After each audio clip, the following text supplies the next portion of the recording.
This is Launch One with Mason Springer. I'm Mason Springer, and today we're here with Colton Green. And Colton is a competitive archer. He shoots collegiate, shoots pro class, and he does some things that are pretty unique and pretty interesting. So I'm super excited to talk to you today, Colton, about some of your archery career and what you've been doing lately. Thank you for having me on, man. I'm more than stoked to be on one of these. It's one of those things where you see everyone else doing it, you get excited, and you're like, "Yeah, that seems like a cool thing to do." I mean, I don't know how you do it. I'm a very talkative person, but being in front of a camera usually freaks me out half the time. So I was like, you know what? I'm gonna test the waters. I want to give this a try. But no, I'm super excited to be here today, man. Yeah, awesome. I mean, yeah, the whole talking in front of a camera thing, I guess it just takes a lot of practice, is what I found. But Yeah, no, I can talk in front of I can get up on the Vegas stage and look at 1,000 people. No problem one bit. I can go and do when I was a little kid, I used to do a bunch of plays and stuff. I didn't care.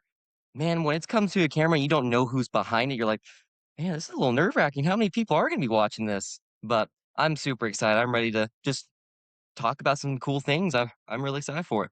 well, you mentioned the Vegas stage. I think that's a pretty cool thing. Tell me about that. Yeah, no, I mean, best way to put it is Vegas has been probably the most consistent shoot I've ever gone to. Been to Vegas for 5 or 6 years now, and the last 2 years were the first 2 years that I made the stage, and then it was the 3rd this year was the 3rd year that I was actually in the pro class. My first year going to the pro class, shot an 898. Last year I shot 900, and this year I shot 900, and holy cow, what an experience that was. There is nothing like getting up on that stage, especially with I was always nerve-wracked. I don't know if you ever went to the South Point or anything like that, but, like, South Point was very nerve-wracking just because the fact you were in a bowl. This is super nerve-wracking because you're center stage. There is nothing about it that is, like, small. You are center stage, everyone's watching you, and that's what made it makes it really exciting, but makes it really nerve-wracking at the same time where you're just like, "Man, I gotta make my best shots, gotta do what I can." And especially this year with, going down to the smaller 10s, that was the biggest thing. Like, we were all excited going down to the 1.5 and 1 centimeters. Of course, sadly, I didn't make it that far this year, but it's just one of those things that you never can imagine you'll get there until you do. Like, those 3 days are probably the most grueling days of your life until you actually shoot them. And I mean, you've been up there on the stage as well and, like, can't see anything. You look out into the crowd, there is no one out there except for the little pit you can see, and it's like it's insane because you know how many people are just there, but it's probably one of my favorite shoots to go to. It's one of those that I almost refuse to miss now. Even no matter where they put it, how they put it, I love going to Vegas shoot. Yeah. Yeah, absolutely. You talk about the lighting. Yeah, I mean, the first thing when I was up there, I was not prepared for the lighting. Like the lights are so bright. You know, you can hear the crowd of 4 or 5 thousand people, but you can't see anything out there. That the lights are. I mean, it's just crazy bright. And then for me, like it affect my sight reticle too. Like I think I was shooting a halo, and it was like really fuzzed out and stuff up on the stage. I remember Well, having in the to kind of cope with that real quick. Now that's kinda the same thing that happened to one of the guys that shot 900 with me the first year, Michael Alleman. Me and him were talking because we're on the same line, we're doing the musical chairs of getting off and on and off and on the stage. So when we got off the stage, he was shooting a dot, and he pretty much told me the same thing, where getting up there, his dot was just fuzzy, and it was kinda weird for a lot of us too, because I run a pen and a light. I love that setup, usually works really well for me. But in the normal Vegas qualification area, I was running probably about a sight level of 6, I would say. It's probably about a 6 or an 8, anywhere in that area, depending on how dark or bright it is. This year, I think I had to run a little bit brighter with how bright the targets were, but, out there, I'm running 14 or 15 on Elvish Tack. I mean, I'm maxing it out because just there's so much exposure, so much light just going all around you, especially on your peep. I mean, it makes everything your peep gets a little bit darker, but it makes your pin just glow so dimly, and you just have to add so much more into that to just contrast against your target any. Especially, like, for a lot of us who run blue pins, those targets get really bright. Like, one of the people I talked to that had really good luck with on those targets was actually, Mike Schlosser, because he runs that big old 39,000 red pin. So, I mean, no matter what, he doesn't need to run a light or anything. It's going to be very bright and very apparent that the pin is right there, but Yeah, it's one of those where you don't realize what you're getting up there to until you're there. And I think also with the new targets and the new lights and everything like that, it really helped. But also on top of it, added a little bit of extra challenge just learning how the Vegas stage is supposed to be set up this year. Yeah, absolutely. And you talk about the different, fiber colors and getting your light right. One thing that I kind of learned this year, especially in 3D, is I don't think blue seems to perform as well on those brighter targets. And it seems like when you're under those brighter lights, like at London, I went to London ASA this year, and you're standing out in the power line shooting into the dark. And I think what happens is the light, you're standing out in the direct sunlight sometimes, and that comes into your eyes and makes your pupils smaller, and then that can change how your like your peep diameter, how that appears. It can change. Like it sounds like it makes a lot of guys' reticles fuzzy up on the Vegas stage because it's so bright. I think that has something to do with it, pupil size. But what's your experience with different color fibers for indoor and 3D? So I ran green for a long time. Green was always easy to get bright and really easy to just kind of use. Like it was always easy to see. It was never like hard to see, and I could always keep in a very small package. And like that's my biggest thing whenever I'm setting up a fiber. So I like to have a smaller package. I want it to be bright, but I don't want it to be starbursting bright. I don't want it to be too big. I just want it where it's a small enough package where I can see the pin and I can see this dead center of the pin. Because my whole goal whenever I'm shooting a bow is center to center. So center of the target, center of my pin. I don't care about anything else. Center of the target, center of my pin. Once I get that, then I just focus on my anchor and my process. But what I started to find with green was extra light all around me really, really started to affect my size. I can never get it consistent. Like I would always have it where like you said, you're out there in the bright light. Sometimes it would be a little bit lighter, it'd be a little bit darker, or it'd be very bright and very colorful.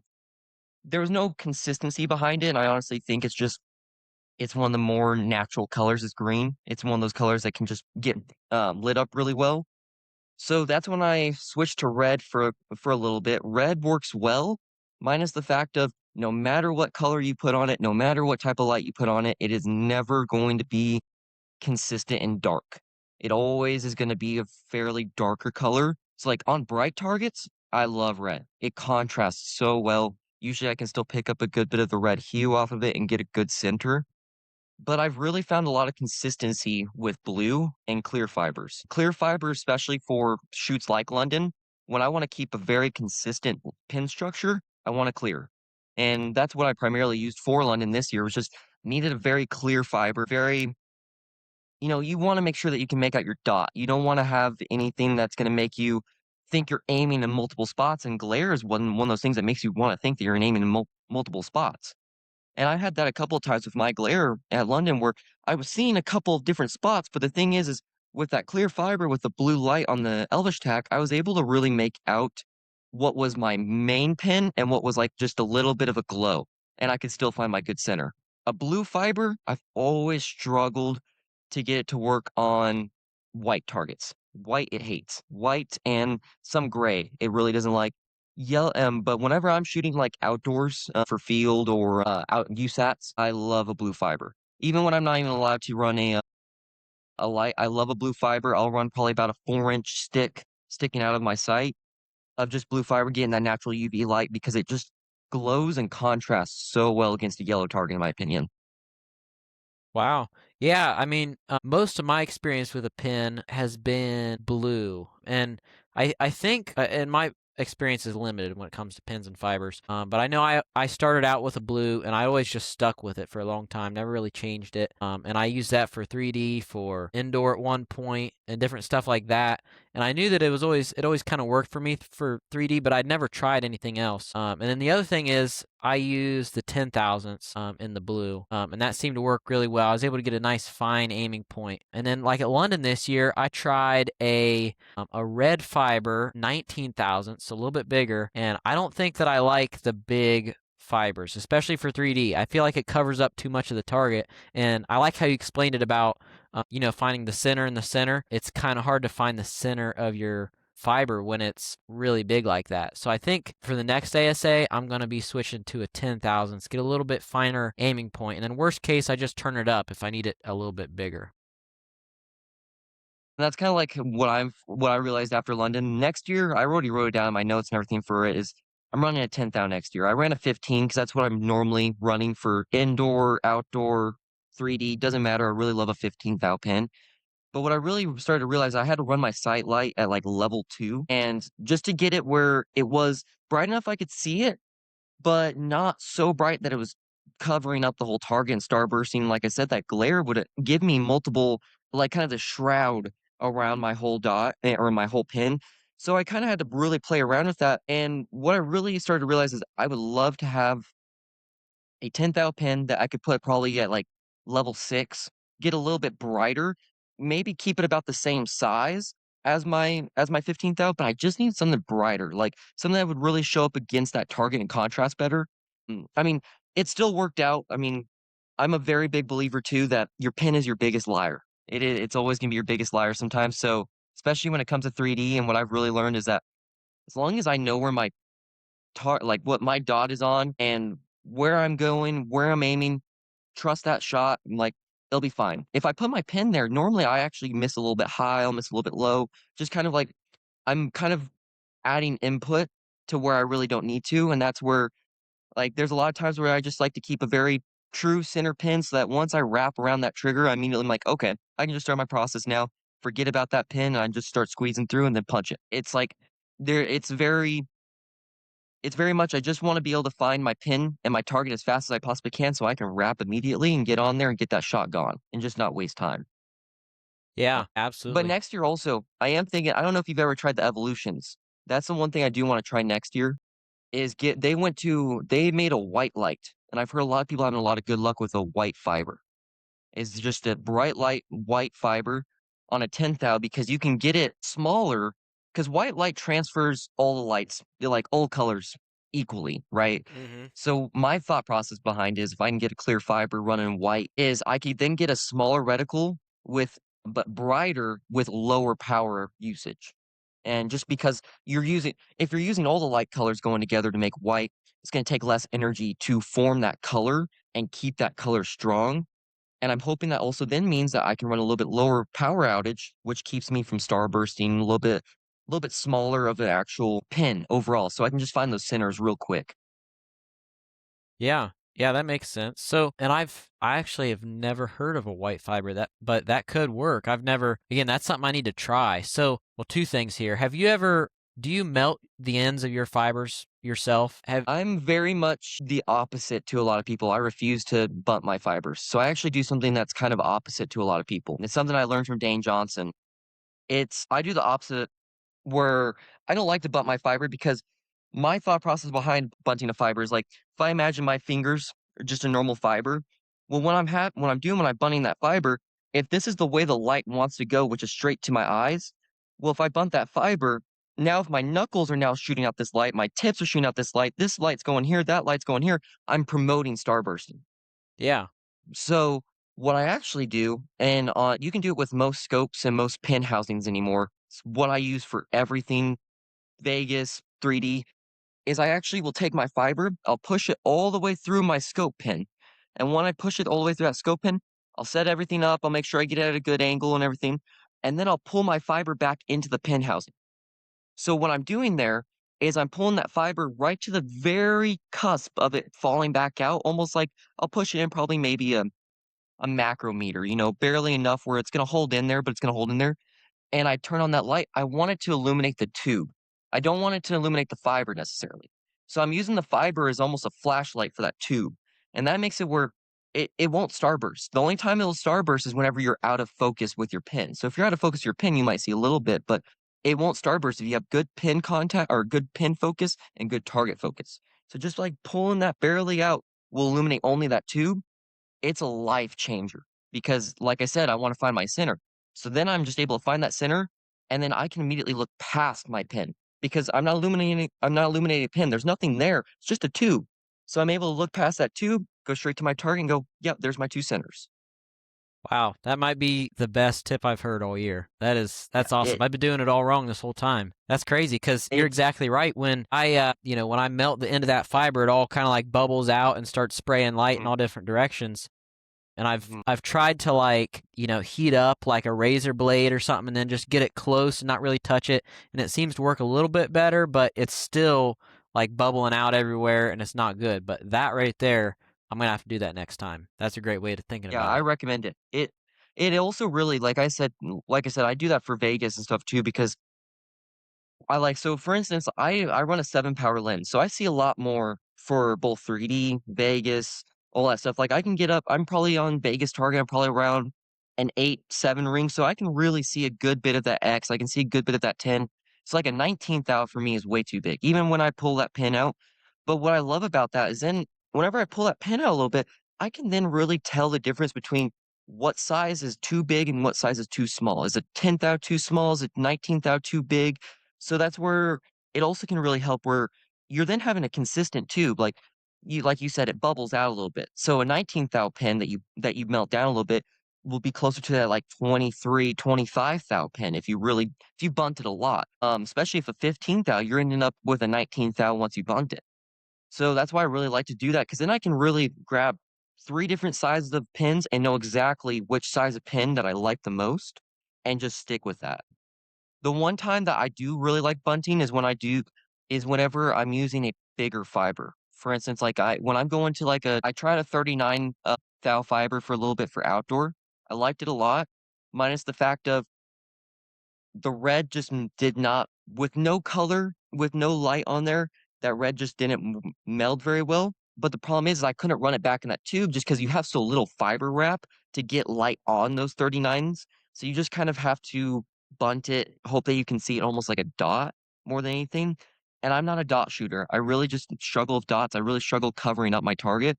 So I've always just been stuck with the 15 thou, ran a blue fiber and just stuck out 4 inches but using that little bit sticking out of the pin housing. Yeah, and that makes a lot of sense. So, like when I said that I've run a 10 thou in the past, it was all bunted out, as you call it. So it was probably more like a 15 thousandths. So if I go to a 10 thousandths pin or a 10 thousandths fiber and then like recess it back in that pin into the tube, then it's going to be like a really small Yes. fiber. Yeah, that's got me interested. That's I'm going to be experimenting with that when we hop off this podcast. But Well, and that's what's so nice about it is like then you can recess that back a little bit. And what I love about it, since I'm only illuminating that tube, I can then adjust it's like a flashlight then, right? Like I'm just adjusting my focal length. And so what I really love about that is like a lot of us talk about, moving our sights in and out to get torque tune and everything like that. But what a lot of people don't realize is they're messing up with their pin, how much they can actually see their pin in relationship to the target. It's not all about verifiers and clarifiers. There is a huge metric in just how far you move that sight in and out. Well, the biggest factor about that is, closer in, you're going to be able to see your target better and your pin better. Farther out, you're going to be able to see your target a little bit better. In my experience, it's increasing your magnification a little bit more, but you're definitely going to decrease your pin's clarity.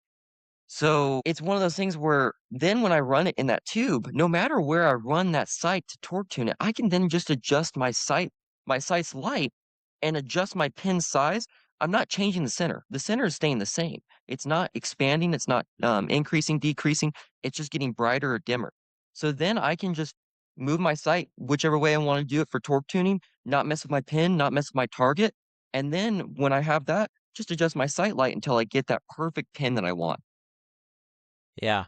Yeah, that's huge. I'm gonna have to mess with that. And you bring up torque tuning. This is one thing that I'm kind of ashamed to say I haven't done torque tuning yet.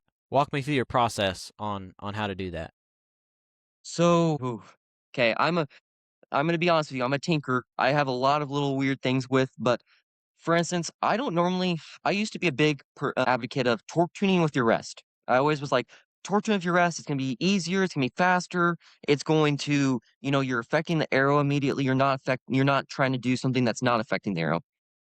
I've been kind of more hybrid now because I found to wanna keep my node on my arrows good. So I like to try to keep in a perfect node in a perfect area, and when you move your rest and you're moving well, a lot of people don't realize when you're trying to get a node, moving your rest farther back or farther forward can really affect how forgiving that arrow is.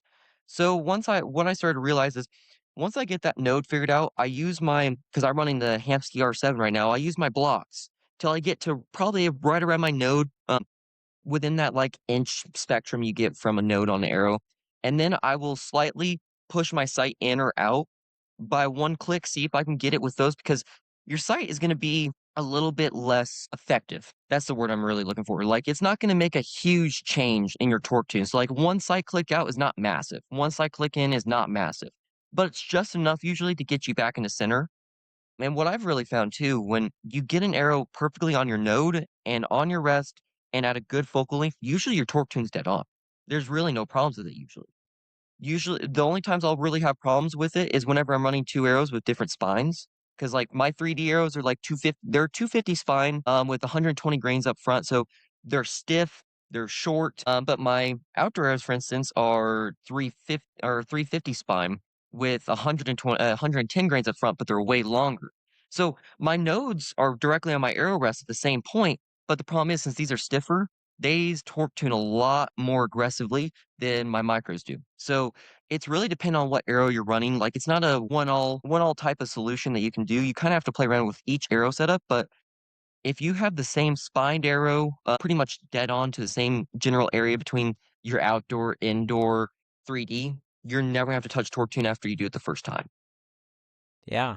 Yeah, that's interesting. So first thing, like the kind of the steps in my head are, find the node of the arrow, and I've always taken the arrow and like set it on the edge of a table, and then kind of like bend it down and then let go and see if it bounces, and then if it bounces, move it a little bit until you find the spot where it doesn't bounce. And typically, like on most arrows, I found that that's like a 1/4 inch range, and then kind of put my bow in the draw board and measure it back and then try to set my rest on that point. Now, when Hmm. I set that rest on my point, what is the next step in torque tuning? Is it go out to the range and shoot? And what do I do with like my bow to torque it and see what's going on?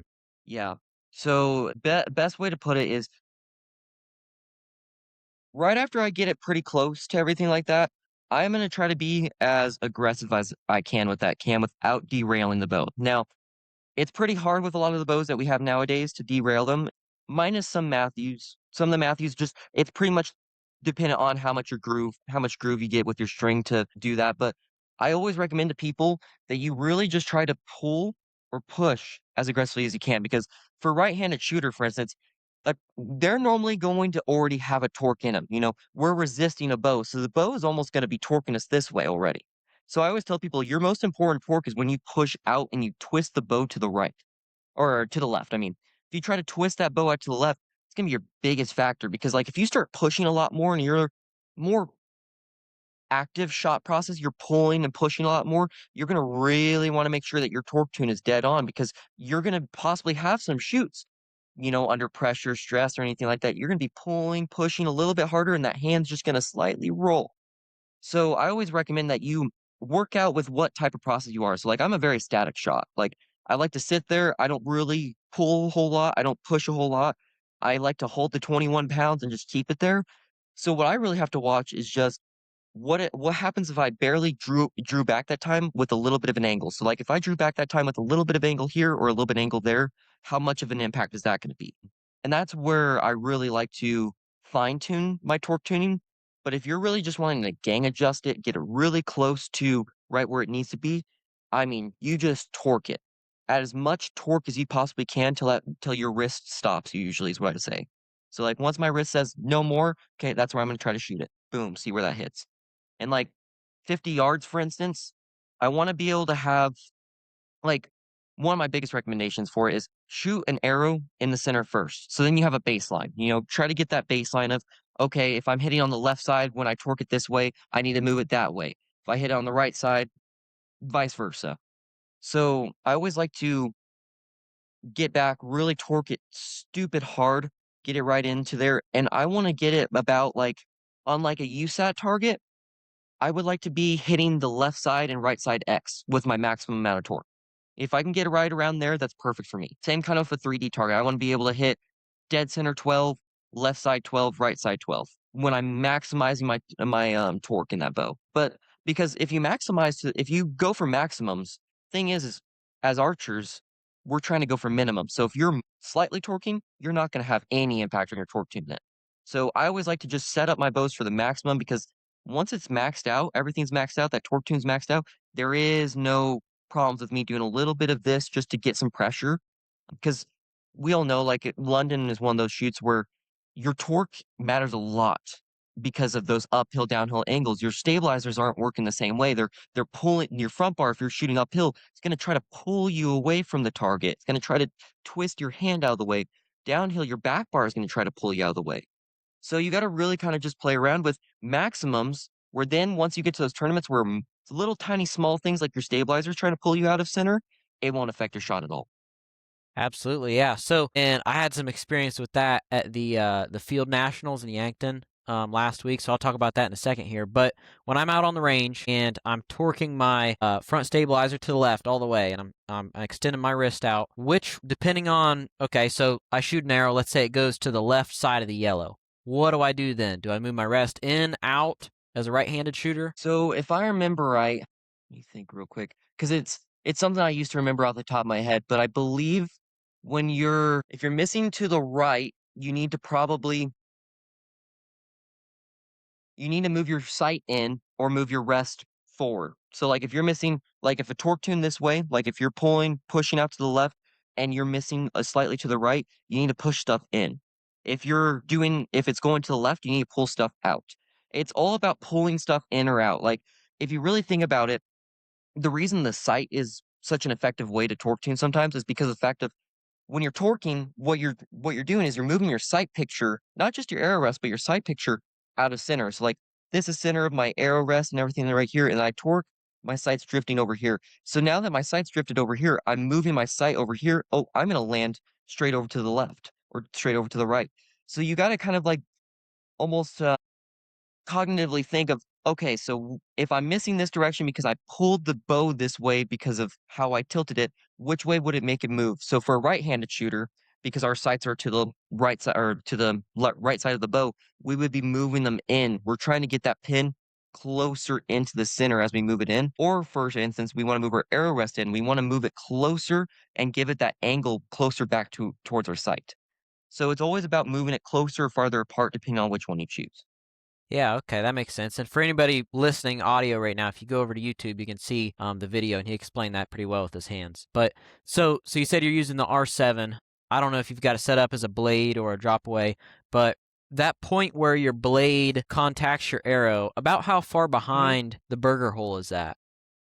So, I think the best way to put it, because I think I'll make it a little bit harder if I try to explain it, but I have mine. So behind the burger hole, I have mine with the bigger adjustment, which is the 5,000th block right now.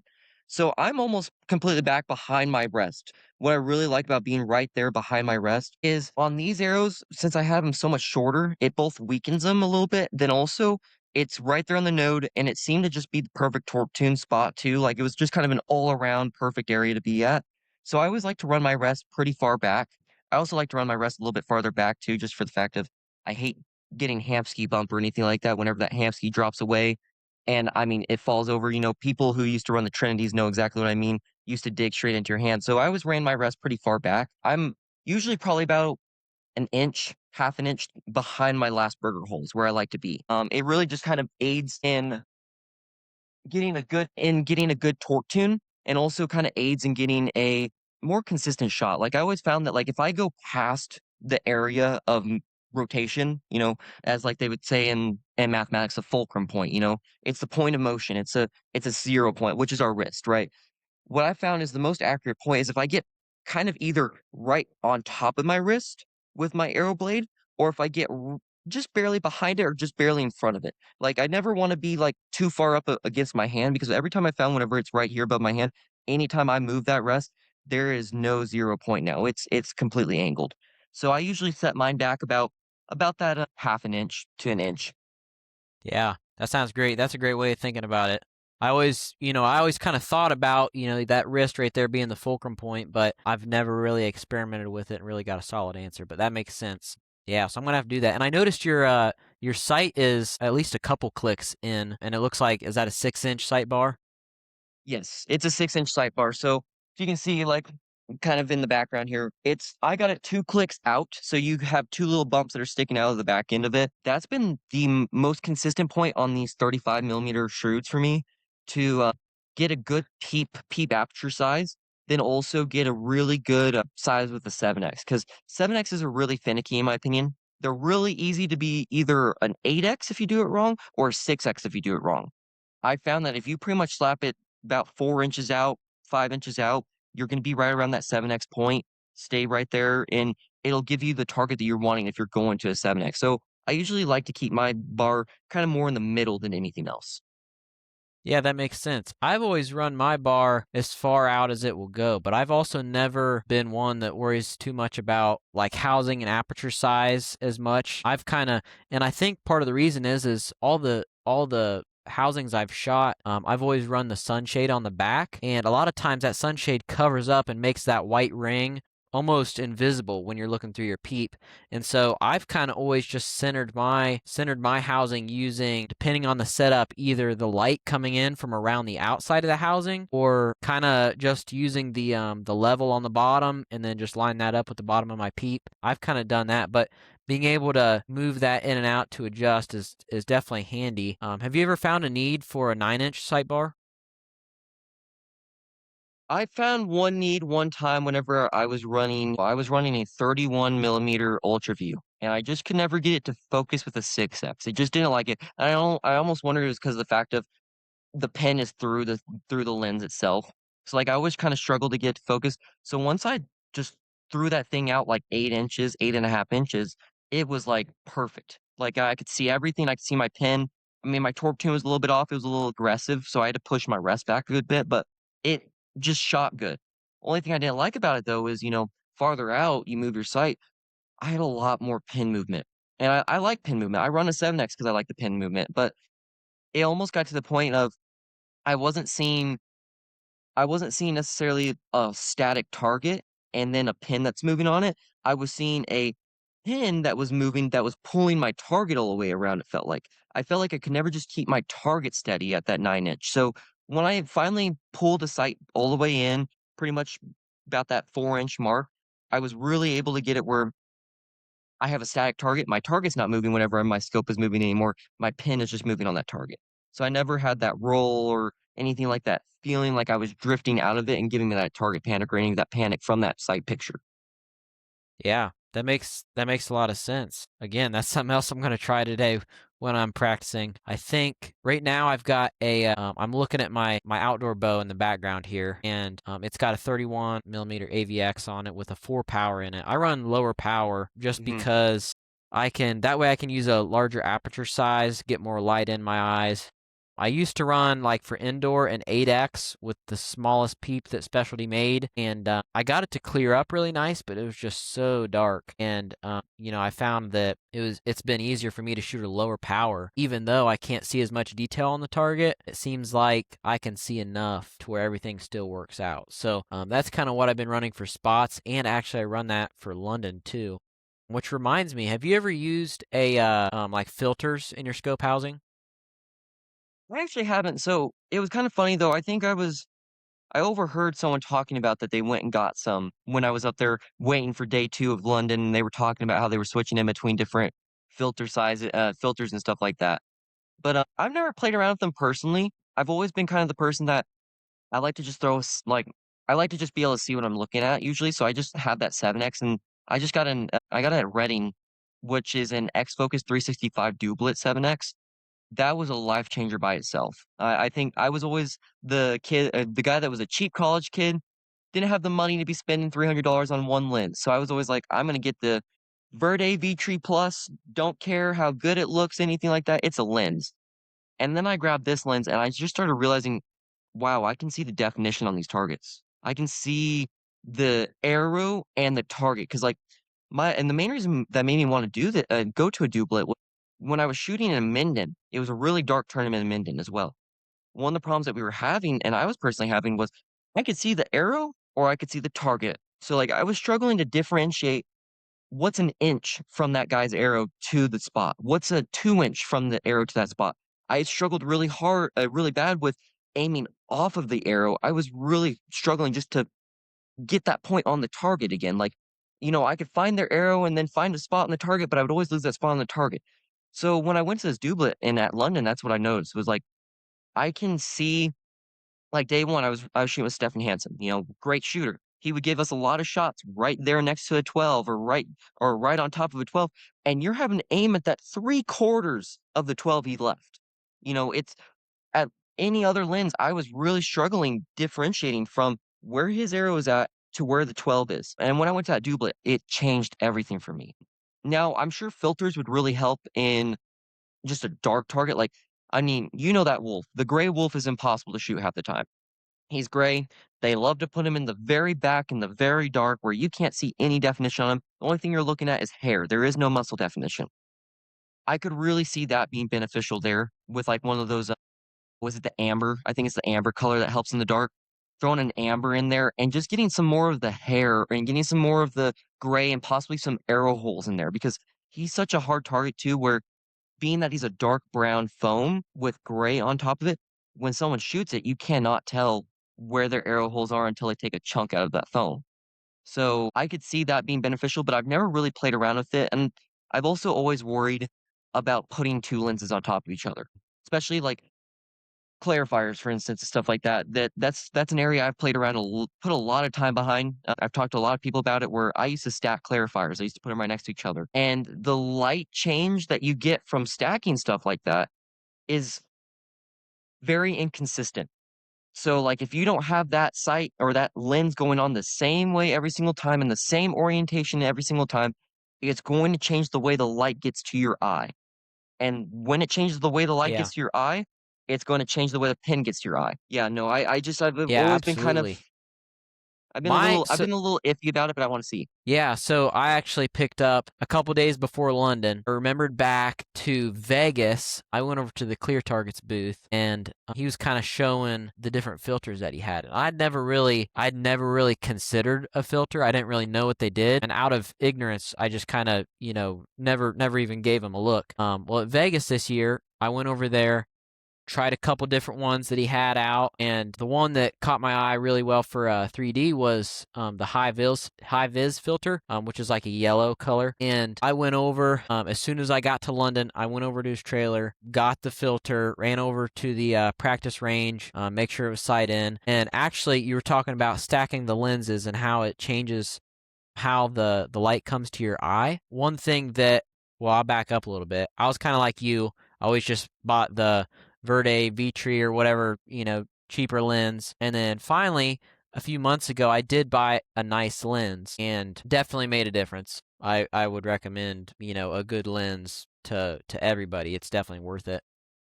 But it was a Clear Targets lens, just like their Doc's Choice or whatever, just their standard one is, in the 4X. And then I got the high vis filter and stacked it behind there. And you got to get like different rings and stuff depending on what sight you have, because there's a little bit of you leave some air gap in between your two lenses. But one thing that Clear Targets markets is optically centered glass. So you can put your lens in the sight, different rotations every time, and it's supposed to hit the same spot. I've found that holds to be true. And even when I've got my regular lens in there and then I throw in the high vis filter and turn it this way, that way, it all seems to hit the same spot. So I've had no issue with any sort of distortions like that. So that's been good. But then, yeah, on those dark targets in London, it was definitely worth it. And even on just the regular targets, like, I have to shoot a smaller peep to get my pin to clear up in the first place. So my targets are darker to begin with. So I was running the high vis the entire weekend at London, and I definitely saw a noticeable difference. Especially,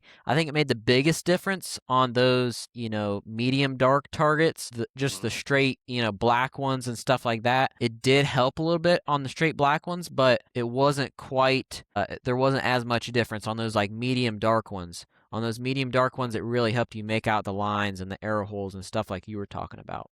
Yeah. But that's my experience. So I would recommend at least trying one out. And then the other one, I think he had like a filter for a Vegas face. It's supposed to be like, I think he Mm, called it red out. And it just makes the yellow stand out against everything else. So after the good results I had with this filter, I'm gonna be experimenting with a couple other ones, just see mhm. what I find. But yeah, filters, that's kind of my new thing. That and now torque tuning. I'm gonna have to go torque tune Oh, and mess with the fiber and stuff like that. But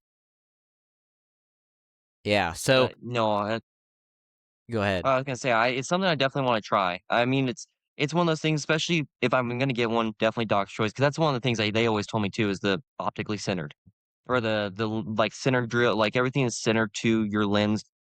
It's a big factor. You don't realize, especially whenever you get a lot of those cheaper lenses, I'm not gonna name any names, they're all good lenses, but they're punched out the same just a sheet of glass. Hard part about that is where's your center of that? Is it gonna be up here in the top left or is it gonna be down here? And that's where you're gonna find a lot more of the rolls, the edge rolls. And like that's a big thing for London too. Like, especially if you're running that 6, 7 power area, you're gonna really have a bad time with a cheaper lens with rolling edges. It's like you're getting down on a target and you can barely make out the target, and then there I am, I'm way off in the leg, have to get back and recenter. So it's a big factor going to a high quality lens that cuts everything out, dead center, doesn't leave any room for any problems. Yeah, absolutely. That's been big, so I'm gonna have to mess with that. But yeah, so going back to we talked about Vegas, right? You shot a couple 900s there. I had a good experience at Vegas, and so last year I shot. That was my first time going to Vegas. I went there and shot one 300, and so that was really great. That was my goal, was just to shoot a 300, and then ended up making it to the stage and did the shoot down and the whole thing, which was a great experience. And then this year I shot two 300s, so a little bit better. I shot a 27X, which was really great. I felt great about that. But the funny story about Vegas this year is, leading up to the tournament, I'd been shooting good, like breaking good surprise shots, but they just hadn't been landing in the middle. And I think there's a long explanation to why I think that happened, but basically after day two, I had a really good conversation with Joel Turner, and one of the things he told me to do was move my stabilizer out to the side more. And that was one thing that I never really played with very much. I always just set it out there until my bow balanced and the bubble was level, and that's it. And it's kind of crazy because I experiment with my stabilizers a lot, or have in the past. But that was one thing that I just kind of must have skipped over. So I did that and found out that moving my stabilizer out helped a ton, just in, I guess, speeding up the pin movement and making it easier to return back to center. But what's your what's your experience with stabilizer position like that? Well, funny enough, me and Joel, I've gone to a lot of his clinics. Me and him have talked a lot. I've worked with him a good bit too, and it was something that I've come to the conclusion of personally too, where running your back bar out farther out than you can believe is the biggest factor in the world because your bubble is going to center up by itself. Like once you get so used to what a centered bubble is, you could take off your bars and your bow might fall over to the right, but it's still going to get back to the center once your hand gets right to the right position. Your bow is always going to center. It's completely dependent on your shoulder to center up your bubble. But the huge factor of that is hold. What do you want to get from your hold? And pushing that back bar out and really just kind of giving yourself a little bit more leverage. You're now having to keep your shoulder tight now, but then you're also now having to roll your hand into that bow. Especially like for what you're saying, doing a surprise shot. It's a very important thing. Your surprise shots, there's always a little bit of a change in there, right? Especially like if, for instance, I shoot hinges for indoors. So like there's always a little bit of a change in my hand position. So that changes my anchor and my full draw and my actual draw length at full draw. So what I've really started to realize is that if I can keep that back bar farther out, move my weight farther out, then that allows me to drive using the front bar. Like I don't know the best way to describe it. Like so one of the people I talked to about it is Tim Gillingham. He talks about inertia and momentum. You know, when you have a bar that's just straight back, there is no inertia. There is no momentum except for just a straight plane, straight back and forth on you. But the problem is what happens when I do this and I have a yaw in there? If I start torquing or if I need to start getting some pressure in there, if you start pushing a little bit harder into that bow, well, the problem is if you have a straight back bar, you're going to be pushing that bow and you're gonna be twisting it, twisting it, twisting it, or you're gonna be pulling it, pulling it, pulling it. So, but when you add that bar farther out, you don't have to run a lot of weight. Like personally, I run 12 and 16 right now on this bow. That 16 ounces, but I have it on an Excel bar or on an Excel mount. I have it at like I think angle 4 or whatever it is, out. So, I run mine pretty far out, and what I love about that is it makes it where when I need to push, I don't notice a difference in my hand. I notice a difference in my back, I know a difference in my shoulder and my forearm, but I don't notice any difference in my hand. So, I can push, pull, or I could just sit there and relax and have no difference between that shot. But like you said too, going back to the center, I'm personally a command shooter for 3D and outdoors. I love command shooting for 3D and outdoors, I think it's the way to do it sometimes. But the biggest thing about that too is what Joel talks about for pulling through in a controlled shot process by squeezing a hinge or squeezing a button is pretty much the exact same as punching. Just the way I get it off is different. I might hammer the trigger on a punch shot, but no matter what, I need that pin to go back to the center. It's going to drift out. Like there's going to be a point that that pin goes out of the center. So when it goes out of the center, I want to change how far it goes out of the center and then how fast it comes back. So I love pulling that bar out because it makes it where I don't go out as far from the center of where I'm aiming, but if I do go out, I go back faster. So it's all about speed and then also distance. Like, personally on a 3D or on a Vegas target, I'm completely fine leaving the 10 ring and going into the 9. Like, I'm fine with that. That's okay with me. Like, because the thing is if it's going out to the 9, it's going back into the 10. Like, no matter what I do, it's going back into 10. I know that mentally. But if I have a shot that's going 9-8 line, and then 9-8 line, and then 10, and then X, and then 9-8 line, there's a lot more finickiness in making a good shot then. Like, how are you supposed to drive that shot? How are you supposed to keep your back strong and keep it in the center and keep pulling when it's doing all that? So, pulling that back bar out really helps, and it also really does allow your front bar to take over to an extent. That front bar is going to be your biggest factor for getting rid of a lot of that quick movement. Well, if you have that back bar way tucked in, you're getting you're adding so much distance with so much weight straight back. That front bar is already straightforward, right? You're taking away a lot of its effectiveness. Now that front bar has very little to do with that whole bow and that back bar starts taking over. So I'm always a big recommend I always recommend pulling that back bar out, leaving the back bar a little bit less effective, but keeping your front bar more effective. Make that front bar do the work. It's the longer bar. It's got more work to do. Make it work. Make that back bar just complement the front bar. Yeah, that makes perfect sense. I know I've always and maybe I'm a little biased, but it seems like I've always run a shorter back bar than some other guys that I've shot with. I think I'm around 11, 12 inches on my back bar and then 26 inches on my front bar. So still a pretty short front bar. No, 27 inches on the front bar. But I've also got a shorter draw length than you. But what stabilizer length do you prefer? 30 and 15. That is my honey hole. 30 and 15 is my honey hole. I don't know. I've tried 12s. The problem, I like to keep things light. I don't really like to make things too heavy because I feel like when you make things too heavy, you're gonna like I said, a lot of the guys that run heavy bars or run a heavy bow overall, their thought process about it is, well, when it's in the center, it doesn't move very much from the center. But the thing is they always say very much, or they don't, or they say a little at all. It's still moving. It's still leaving the center. But with a heavy bow, it doesn't want to go back. It doesn't like to go back. So what I found is if I use my inertia, my momentum, the most effective with a 30 and a 15 and then decrease my weight, it's going to go back. Like I can leverage that back up there, right? The moment of inertia there is a lot easier to move back to the center and keep it there than it is if I added 30 ounces on the front, 40 in the back. Yeah, it might sit, but it might sit 9-8 low, and I don't want that. I want it where it can bounce back. I've also really found though that the 15 complements a 30 very well. It's where then like I can keep a lighter back weight. Like I said, I'm running 12 and 16. So I'm only a 4-ounce difference between my front bar and my back bar. So what that 15 really allows me to do though is keep that closer to that front bar length, but keep a lot of energy still up in that front bar and then push that back bar way far out. When you're running a 4-degree mark on this with a 12-inch bar, it's way easier than running the 4-degree mark with a 15-inch bar just because of how much more distance you're pushing that bow out.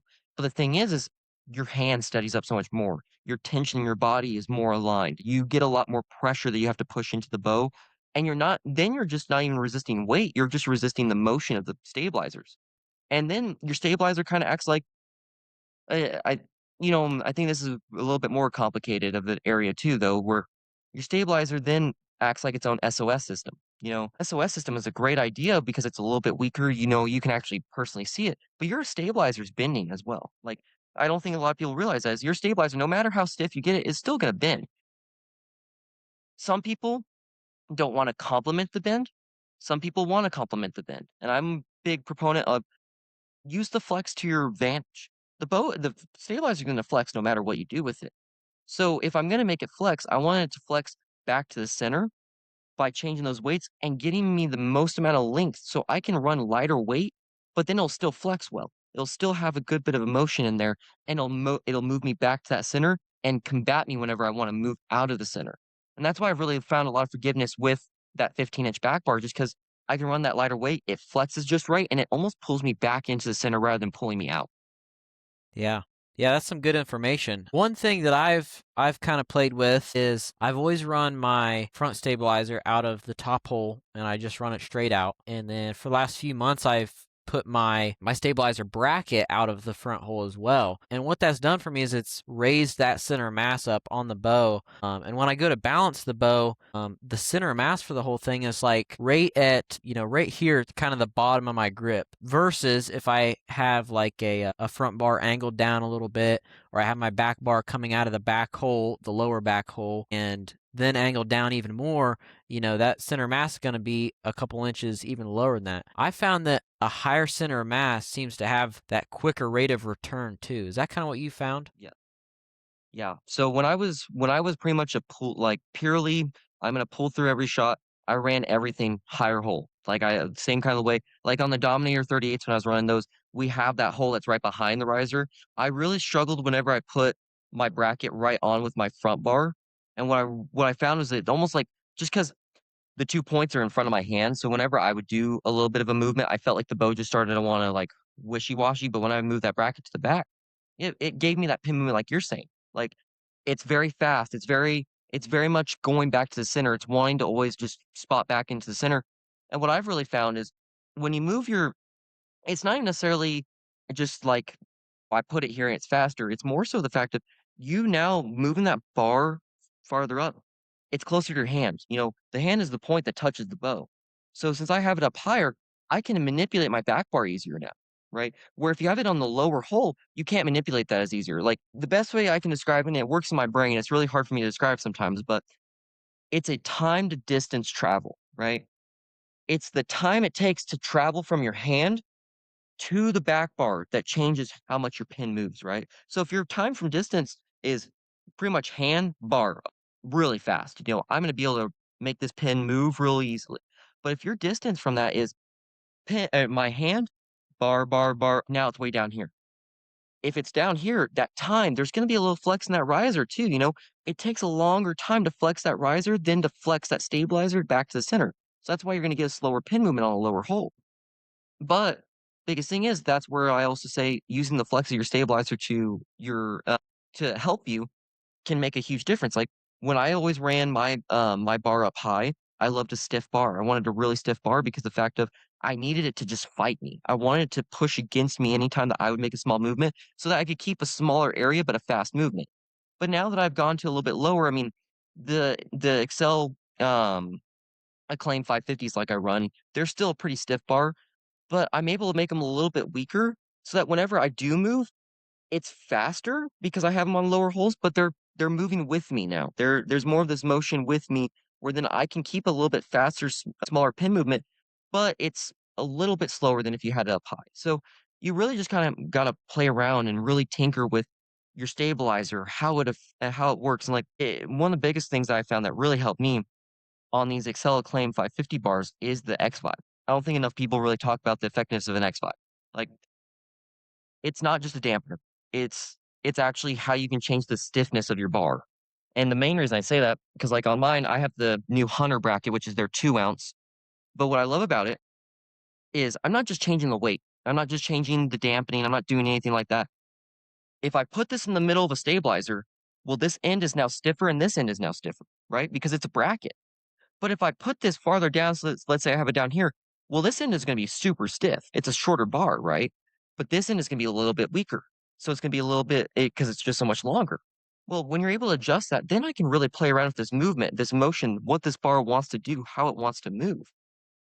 It's one of those factors of being able to play around with how your bar moves to your bow is the biggest factor rather than even where it's located on your bow. It's just how the bar moves, how it reacts, how it moves back into the center. Yeah, that makes a lot of sense. And one thing you'd said earlier is that your back bar only weighs about 4 more ounces than your front bar, or as far as the weight you have stacked on there. I've always had an issue with getting my front bar, close to being as heavy as my back bar. Like I've always been around that 2-to-1 ratio, somewhere around there, and it's kind of just that's kind of what's been good for me. It feels like if I put more weight on my front bar, the bow just wants to like drop away and it really makes my pin want to fall out the bottom of the target, which has been an issue I've kind of been dealing with for the last couple months that I can't seem to get rid of with tiller tune, with all kinds of like stuff like that, knock height. I've kind of had to move my stabilizer out farther away from the bow. I've like right now I'm looking at my target bow and it looks like my rear stabilizer is at 0 degrees down. So it is coming straight out the back. So my weight is really high up on the bow just to try and keep it from dropping low. So, and I played with my form too. I don't think the form is really what's causing it to drop low lately. I'm sure that's a part of it, but how are you able to run almost a 1-to-1 ratio on your stabilizers and still do you just accept the fact that your bow like falls away really quick away from you, or how does that feel for you?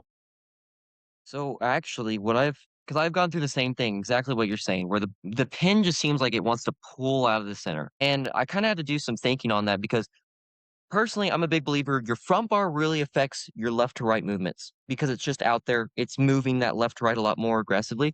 Where my back bar, I've always seen it as more of my up and down effectiveness. What I started to realize, when I started to realize or look at whenever I was having that same problem when I added more front weight was what's actually happening at the bow? Is the bow dropping low or is the bow leaning low? And that's what I started to realize. A lot of my bows were pulling low. It's like that front bar was pulling me down like that. Top of the cam was like not having enough pressure to keep me up. One of the things I did to really help that too was like you said, tiller tuning, and sometimes that doesn't always work. Tiller tuning is a very minute, micro type of thing that you need to do. I only usually do tiller tuning whenever I'm like having this repeatable, like pin movement drop. What I'm primarily did was actually I usually raise my peep height up a little bit. 'Cause whenever my bow was wanting to fall down, what I started to realize it was me pulling this hand up or pulling my elbow up, trying to counteract my peep height or anything like that. Because it might be dead on for a lighter bow. Like you said, lighter front bar, it might be dead on, like, I might be comfortable. Well, but now that I'm resisting a little bit more weight, the bow feels like it's going down, which is causing an equal and opposite reaction. My elbow's going up. My elbow wants to go up now because it's trying to counteract this bow movement going down, so I'm having to push my anchor up higher, making my peep go up a little bit, or making me, like, feel like I'm having to push my peep up and or, like, dip down a little bit more. So whenever I raise my peep up a little bit, and that usually helped too, but also running a shorter stabilizer makes it a little bit harder. They're a little bit stiffer.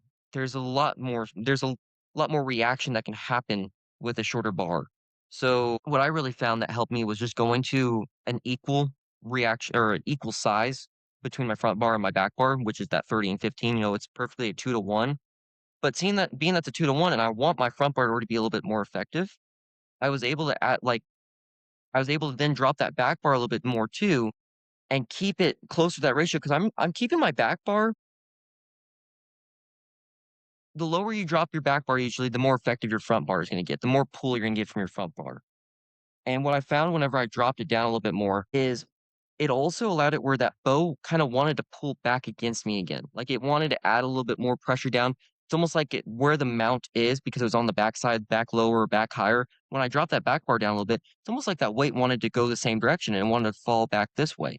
Even though it made my front bar feel heavier, I felt like my bow didn't wanna tilt that way anymore. And then Sometimes also what really helped me whenever I was dealing with, a lot of dipping problems or a lot of, like, just pulling low, I took off an 8 degree. I would go just straight to a straight bar. There was a lot of times where I had a lot of luck with going to a straight bar and taking a little bit of my front weight off, like maybe an ounce and keeping it right around there, and that usually helped a lot of that forward lean because you're just dropping a lot of your center of gravity. Your center of gravity goes really low with an 8 degree, and it helps with your pin sitting in a smaller area, but the problem is since it's going so low, it's making it where your bow also wants to try to pull that same direction. So if you put it on a straight usually, it's a lot of times where it might give you a little bit more left to right movement, but it's definitely not gonna wanna pull very hard on you.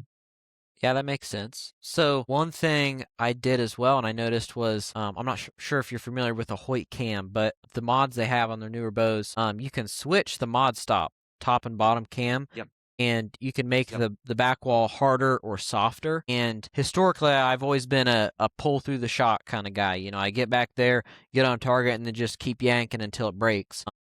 And since, for the last few months, I've been kind of more of a static shot, and I never even thought to, well, when I was pulling, I had my cam set in the softer position. That way, I could almost feel just a little bit of give as I was pulling back. But then in that static shot, and I really noticed this when I put a lot of weight on my stabilizers, was with that softer back wall, it was like every time I'd go to dip down, it would just like bounce and it would sit there and just the pin would yep, bounce because the back wall was just a little mhm. bit spongy. So I switched it back to the hard back wall stops, and that helped a lot. Now the other thing that I've yet to experiment with has been the let off. So I've run this bow in the 75% let off position for, I mean, since I've got it. I'm running a Concept 37, and I was around the same spot in my PSE with the SE cams on it, and I'm not quite sure why. I've liked the lower let off.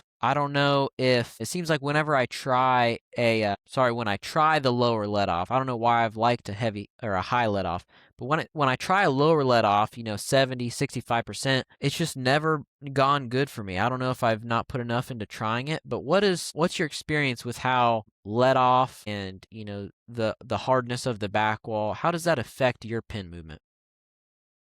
So I love a hard back wall and pretty low let off. I'm usually like I like to be right around the 65% let off area. Like on this bow right now, I'm pulling I wanna say it's either 19 or 20 pounds of holding weight right now, but on my PSEs, I was pulling 22. I like a little bit more pull into it, but I don't want any movement in that, cable.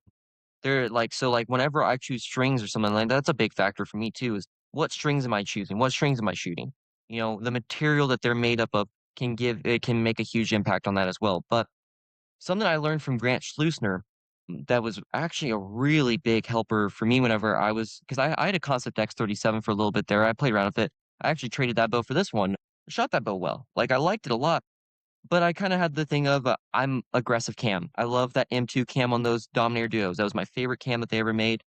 I love the performance mod on this. I want a bow that pulls my shoulders off. But, what I started to find on that concept was it's not super aggressive even with the spec mods. It's aggressive, but it's not gonna rip your arms off. So, I needed to learn how to shoot a more soft cam, and I was trying to figure that out. Well, one thing that he told me about is twisting your cables and moving your because you have a little bit of wiggle room in your mod and your draw stop themselves. Like when you tighten them down or when you loosen them up, there's a little bit of a wiggle room.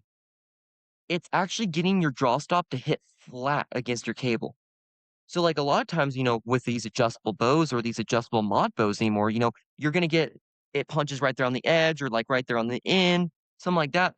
That's gonna make a huge factor because even though it's punching like this, now you're only touching this small point that can then form around and bend into that stop.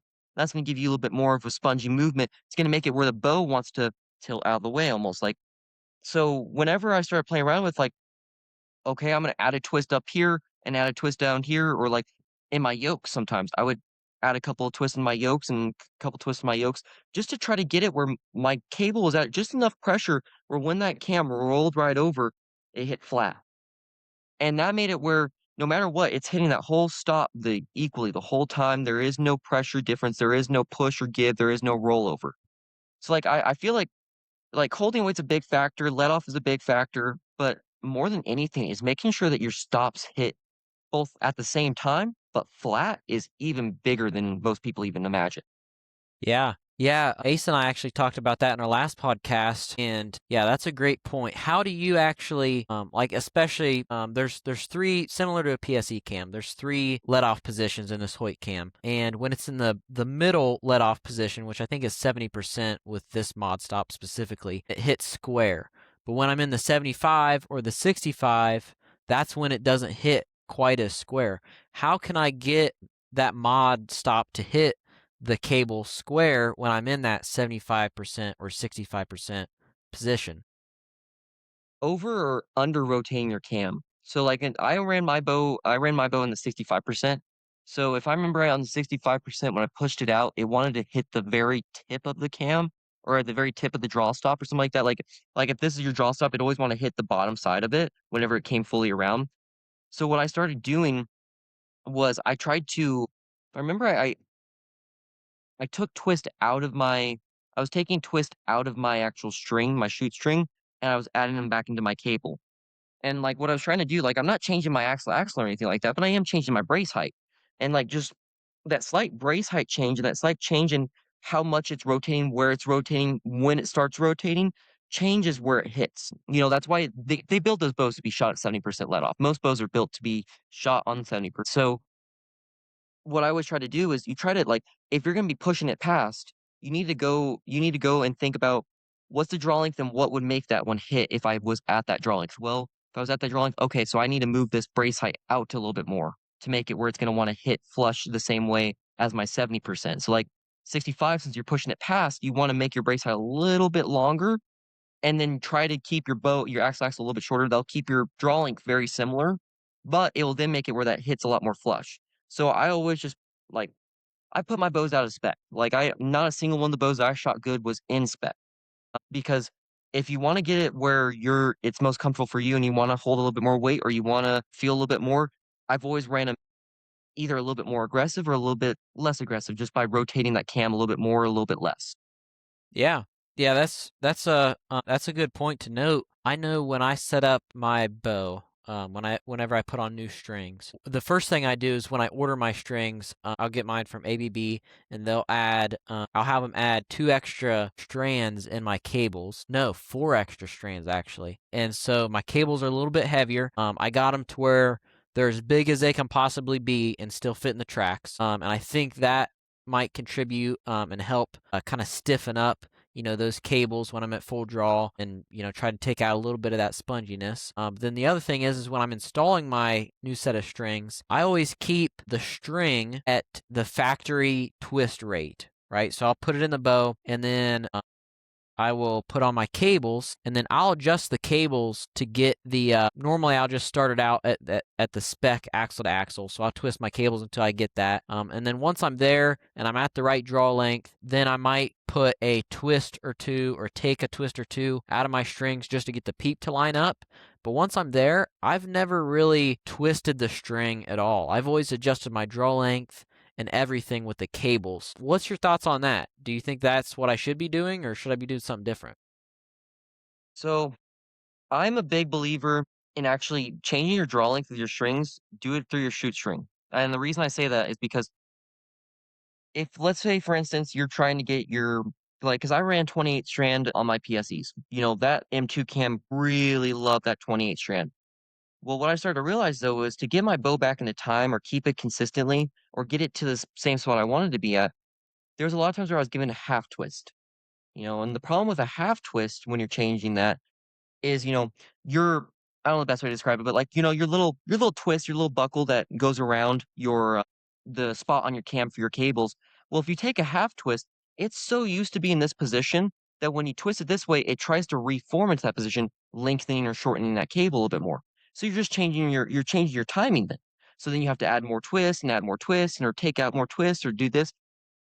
What I've really found is that if I really want to adjust my draw length, I'll choose which cam I'm going out of, or like which if I'm going from the top cam or the bottom cam, because your center serving and the serving on that goes all the way through your to your loops, those hold a lot of twist in them. So like if you're twisting up from the bottom cam, it takes a lot more twist from the bottom cam to make your peep go back to center than it does if you do it from the top cam. So, depending on what draw length I want to adjust, if I want to go like let's say an eighth of an inch shorter, or like yeah, probably about an eighth of an inch shorter, I'll add the 7 twists I usually need in the bottom cam to make it where peep is centered back up, everything's centered back up, but I got that eighth of an inch. Say if I want to go like a 16th of an inch, if I just want to change a little bit of that rotation in there, I'll add 3 twists to the top cam, and that changes that. So like I can do like 16th to an eighth of an inch adjustments, choosing which cam I add a twist into. Whereas when I change my cables, each one of those strands, when you're twisting them up a little bit more or you're detwisting them a little bit more, they're having to relearn and there's so much more serving to go through. Like that getting that twist to go through all that serving and as consistently, it's way harder than the little bit of serving you have to go through for your shoot string. That makes sense. Yeah. So now the only downside of twisting with the shoestring I've found is your D loop and your peep can get twisted up sometimes. And I've always just kind of gotten frustrated when my peep is not lined up and the D loop's not lined up. And it's partly because I can never remember like how many twists it takes to get my peep to turn, a quarter turn or whatever. And sometimes you got to take your peep out and flip it around. Like, do you have any like rule of thumb there when you're trying to, get your peep line back up? So for me, it's on my bottom. If I'm going from the bottom cam, it's about 7 half twists to get me centered back up. Maybe like usually my D loop because I run gas strings, so they have the clockwise rotation and ABB has the counterclockwise rotation. If I remember, I don't remember exactly which way they go, Yeah, but they're opposite. usually then my D loop is a little bit off, but I can just push that over. So like it's about 7 half twists on the bottom, and then it's about 3 half twists on the top to get everything lined back up. Like, personally, I don't really care if my D loop is lined up or anything like that. Like, I can always crank that over because I don't over tighten my D loops. I also run D braids, so it's a little bit easier to loosen those back up, get them back a little bit looser, and then move it back around and then tighten it back over. So like I always just make it where 7 twists always seems to center my peep back up on the bottom cam, and 3 twists on the top, or three and 7 half twists on the top or bottom will change and make it where my peep goes straight back to the money. Okay, so roughly, if I want to rotate the peep 180 degrees, I would go, 3 or 4 twists on the bottom. Does that sound about half twist Yeah. on the bottom? That sounds about right. Yep. Okay, Yep. okay, that's good to That's know. about what I do is get in that general area, and that's usually where I'll get 180-degree rotation. Okay. Yeah, that's good to know. I'm definitely gonna be like watching back this video next time I'm working on my bow, like looking at these numbers, like okay, he said this and this, but yeah, that's gonna be good. So, and I'll probably make like clips out of this and post separate just so people can reference individual clips. But yeah, that's good Perfectly info. good with me, man. Yeah. So the other thing is, I'm looking at my bow here. I mean, again, the biggest thing I've been dealing with is that pin that just it doesn't want to do like it's not doing this like rhythmically like I've had before. But it's just like I can get it to kind of hold in the middle, but it takes a lot of effort to keep it from dropping down. And like I said, I've tried a lot of different stuff. One thing I might need to do is play with my back bar a little bit, maybe by I mean, there's not much I can do with my back bar actually, but I will mess with the string stops to make it a little bit more solid on that back wall. What other factors are there when it comes to that pin dropping down just a little bit? So you said that you're also still running you're running up by with your front bar. So when you're running up by your front bar, because you're running, you said about 12 or 11 inches. So is it past your shoot string? Would you say like your back bar? Yeah, so I'm looking at it right now, and the weights. So the weights on my bow are inch and a quarter diameter. So when I have 18 ounces, it's gonna stick out longer past the end of the bar than someone who's running like inch and a half, or some of the larger diameter shrewds that are even shorter. Now I do have other diameter weights too that I can play with a little bit to almost effectively change the length of my stabilizer by moving the center of mass in and out with the different diameter weights. But right now, my front bar, I'm going to say has somewhere around 9-10 ounces on it. And then right in the middle of that weight, so there's, 5 ounces and then a damper and then four Hmm. ounces or something like that. Because I always take the string stop off my bow. I think string stop Me too. is a hunting thing. And the problem is I get so much vibration out of it that I got to run the dampers on the end of the bar. So I do that on the weights. Do you think that affects the hold or anything like that? I know we were talking about how a bar flexes and stuff like that, but What's your experience there? It will, based off of the fact of you're not getting. So I'm a bit like you were saying, different length of like your weights, right? So a longer weight stack, or even with a dampener in there, is going to be less effective. Like it's not going to have as much pull. It's not directly on the carbon, because carbon is what really makes a difference on how a bow feels. It's like if you make a weight stack that's pretty long, like if, for instance, if I did the 2 ounce chunk here rather than the tungsten chunks that I had here, I mean, it pushed me out another quarter inch or something like that. It's weird to say. When I put that like that little bit extra weight length in there, the bow never really felt as heavy. Like you lose kind of that heft behind it when you add a little bit more length. So personally, whenever I'm trying to like in your type of situation, what I would personally try to do is go from that longer back bar weight stack to a shorter back bar weight stack with maybe the same amount of weight, even possibly a little bit less, but since you're putting in one direct point at the end of the stabilizer and smaller point, that weight doesn't get lost in that whole transfer through that, because it's straight there to the end. Okay, now it's straight into the carbon. Where if you have that little bit longer weight stack, that weight goes out a little bit farther, yes, but you're only going like, for instance, like on a 15-inch bar, if you have a 3-inch weight stack, well, at the very end of that 3 inches, you might have 4 ounces in every 1 inch. So that very last 1 inch is only going to input 4 ounces. But if I go to a 1 inch 12-ounce weight stack at the end of that 1 inch, it's 12 ounces being effectively used on that bar. It might be 2 inches shorter, but that bar is always going to feel a little bit heavier, a little bit more effective, going to have a little bit more pull than another bar. Yeah, that makes me want to put the bow hunter weights back on. I've got those big like 4 inch diameter discs, and they are, I mean, they might be a little bit more than a quarter inch thick, but they're like 4 ounces a Mhm. piece.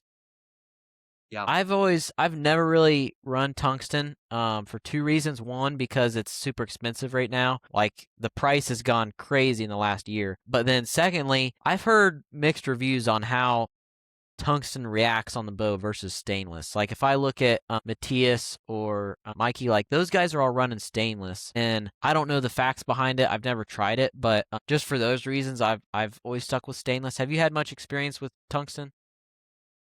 Yeah, so I have a lot of tungsten from when I used to get every single shrewd bar I could find. I loved shrewd bars for the longest time. So, a bunch of them came with like all the Rev X's came with 3 ounces of tungsten. So I have a bunch of just lying around 1 ounce discs. So what I've started to realize though was, as a whole piece, tungsten just wasn't as forgiving for me. Like, yes, the weight's there, but I really didn't feel like it kinda going back to that length factor, right? Like, there is too short in my opinion. You get so short to a point where, like, the mass is there, but you can kinda push through it easier. Like, you feel like you can just wing it over a little bit softer, a little bit easier. So, like, right now, I use the Excel. I think these are the 1 1/4 inch lengthwise, or 1.5. I don't remember exactly what their, width is, but I'll do my mass weight. So, like, this is a 10-ounce block here, but I'll do my small gang weights, my smaller, like, micro adjust weights with the tungstens. Just because I don't wanna like, that length of that 10 ounces is kinda where I want it to be. Then what I can do is I can then change, like, here on this bar, I have it on, the closer side, but on my other bar, I run 1 out here and I run 1 in here, just because I like the feeling of having that little bit extra weight out here. It pulls a little bit harder, but then I can balance it back out. So I can really play with how the bar balances based off the location of where those weights are. But past that, running all mass weight with tungsten, I've really just never found a huge benefit. I've honestly found more of a detractor. Like the bow just doesn't want to hold as well. Yeah. Yeah, that's really interesting. That's something I'm gonna have to play with. I know, yeah, I mean, I think the stainless is where I need to be, and then I'm gonna try out those bow hunter weights again. Cause like thinking back to I think my shot, my form is as good as it's ever been. But I don't think my bow is shooting as good as it ever has before either too. I think that I've changed stuff in my setup that I shouldn't have. Like I got rid of the bow hunter weights. I always ran bow hunter weights. Like I ran bow hunter weights for years, and now you're making me want to put them back on too. So I don't know. There's a lot of great points in this episode. I'm gonna have to play it back and listen a time or two, and really evaluate some of the stuff that is going on here, because I'm gonna have to experiment a little bit just to try to get my bow to shoot to kind of complement me. I feel like I've been fighting my bow for a while now, and it's not like it's the bow. It's just how I have it set up because this bow was shooting really good at one point. It's shooting better than I was. And trying to get it back to where that was is, I think, my number one goal over the next few weeks. And luckily, I did get a second bow. I've got two identical bows right now. So I should be able to take one of them right now set up for 50 meters, the other one set up for 3D indoor. So I'll probably mess with the 3D and indoor bow and just really start tweaking on it until I get it right. And then once I get it good, then I'll take that other bow and set it up just like that 3D indoor bow. But yeah, I Another think, thing you could try, and sorry, I don't mean to cut you. I go ahead. apologize. I didn't mean to cut you off there. I wanted to just say this too. Like I brought up in with my Dominators, how I was able to run that front bar and then the back bar behind the riser. I don't know if you could ever, because I know those Hoyt Concepts 37s, because that's the way I wanted to run it. They don't have that upper back hole, which really kind of sucks. I don't love that. The only thing that I thought of before I sold mine was you could do a system where you could pinch a washer in between that if you wanted to try something. Because what I noticed a lot, like I said, when you put your two mounts together, you're now making the fulcrum point of your like momentum from your hand out in front of you. So like I don't know what type of miss you're getting. Like you said, you're pulling low, but like one of the things is when those Hoyts they come down and they pull out and then they have their mount. So when you have that little bit farther out mount right there, and then you put both of those right there, it's already in front of your hand. The place that carbon starts is in front of your hand. So what that's going to cause, it's almost going to make it where the bow wants to go forward. It's wanting to rotate away from you, which to a lot of people, like if you're Mikey, you love that. But I would honestly say if there's ever a time that you could try to find a way, I mean, don't want you to void a warranty or anything like that either, but like, find a way to pinch a washer, or pinch something like that on there and try a little bit more of a behind the riser feel. It makes a huge difference just because it's still up there high with your hand and makes it a little bit easier to move it back in there. But since it's behind the riser, you then get that bar to start to affect a little bit later. What do you mean exactly by pinch a washer? So I'd come up with a weird idea. So, they have that little bracket down there, the little hole that they have in the bottom of the riser where like they kind of bridge it out, On where they have that bridging. the front of the riser? They have that bridge on the bottom of the riser, right? Where they go into a little hole, if I remember right. I'm Where like so you have your bottom bushing in the very back, and you go up from that bottom bushing, you go up and there's that little bridge in there. okay, Well, yeah. what I found is you can then they're for tracks. They're for like little aluminum tracks, but they're these pre-threaded for a 5/16 screw. You can get them in there. And what I did one time was I took one of those tracks, I set it in there, and I took another one of those tracks without being threaded. I put a 5/16 screw through there with my back bar on there. And when I screwed that down, it pinched onto the riser like that, which then allowed me to have it above that lower back hole, but then pull it back on the back side. It Yeah. looked a little the only reason I didn't keep it around is it looked a little janky, and it shot okay, but if you ever wanted to play around with something, it's another idea you could try where you just get it behind your grip as well, and then you center the weight between your hand. Yeah, yeah, I know the Concept 40 does have that Mhm. upper back hole, but this one doesn't have it. So yeah, that's good to know, and I'll have to think about it. I know last time I had my stabilizer in the rear hole on the 37, I actually had to have the stabilizer at an up angle, kind of like I know Paige Pierce was running her bars like that for a while, and I just thought looked a little janky, kind of like what you said. So I brought it up to that front hole. But yeah, I think I just need to kind of revisit that and see what I can do. But yeah, I think the biggest thing is going to be in my mods, getting those mod stops to hit square, maybe going back out to that 70% let off, a little bit more holding weight. And then maybe when I move that back bar to the back side of the riser, I'll be able to take some of that weight off the back bar and put it on the front, maybe get a little bit closer to that 1-to-1 ratio. And then, yeah, other than that, I mean, the only thing left to do would really be maybe tiller tune, knock height. You said something about peep height, which was really good. But yeah, and then not to mention all the fiber stuff we talked about earlier too. Yeah. But yeah, Yep. I've got a lot of work to do. But Good. Well, I hope to just leave you with something to tinker around with, because 'cause I'll tell you, man, I'll tinker and tinker and tinker until I get it to right where I need it to be. yep. Yeah, I think that's what I'm gonna have to do. But yeah, this has been a great podcast. Great information. Definitely helped me out a ton. And I'm definitely gonna be working on this stuff. And like I said, clips gonna be coming out from this. I'll probably be making some posts on some of the changes I do with my stabilizers. But yeah, thanks for coming on, Colton.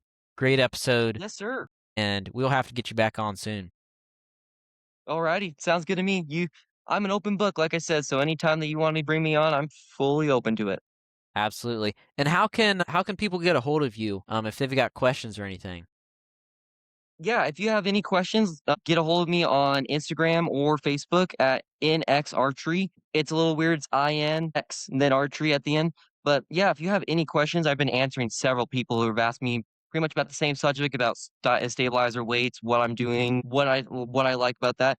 Feel free to ask. I'm always open. I'm always willing to talk about it. And if you ever just want to know and get some more information about it, what I'm doing, feel free to send me a message. That's awesome. Yeah, and I mean, you said you're a tinker, and it really sounds like you know your stuff. Done plenty of tinkering, so that's great. But hey, I appreciate it, Colton. You have a good one, and we'll see you on the next episode. Awesome. Thanks, sir.